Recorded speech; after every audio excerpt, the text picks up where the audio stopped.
ملايين الشباب دلوقتي أصبحوا متعلقين بلعبة بابجي ولعبة فورتنايت، واحنا هنشوف دلوقتي نموذج لشاب فقد عقله لأنه قعد أسبوع كامل قدام اللعبة دي، وادي النتيجة زي ما انتوا شايفين. أتمنى إن كل طفل يشوف هذا الفيديو ويشوف إيه مصيره لو هو تعلق بشكل كبير بهذه الألعاب.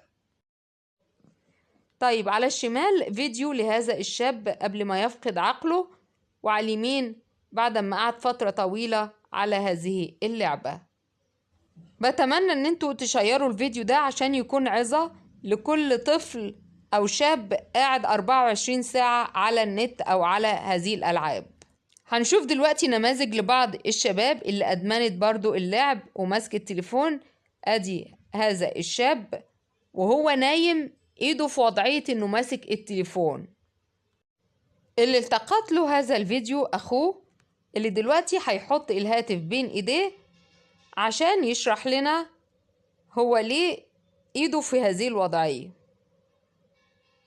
طيب، الشاب اللي قاعد على الرصيف ده منشغل دلوقتي بلعبة بابجي، وانشغل ولم يستجب لحاجاته الطبيعية وتبول على نفسه اهو. طيب، هنعرض شاب تاني من كتر قعدته على الموبايل أصبح بيتصور إن الموبايل موجود في إيده حتى وهو مش في إيده وعمال بيلعب أهو، ودلوقتي هو بيتعالج في مستشفى الأمراض العقلية. طب دلوقتي هنشوف حاجة غريبة جدا. شاب دخل غرفة العمليات عشان يعمل عملية، ورغم إن هو تحت تأثير البنج إلا إن عقله الباطن برضو من كتر تعلقه بالمحمول إيده بتتحرك كأنها بتلعب على اللعبة، يعني إيده بتتحرك وهو تحت تأثير البنج وفي غرفة العمليات.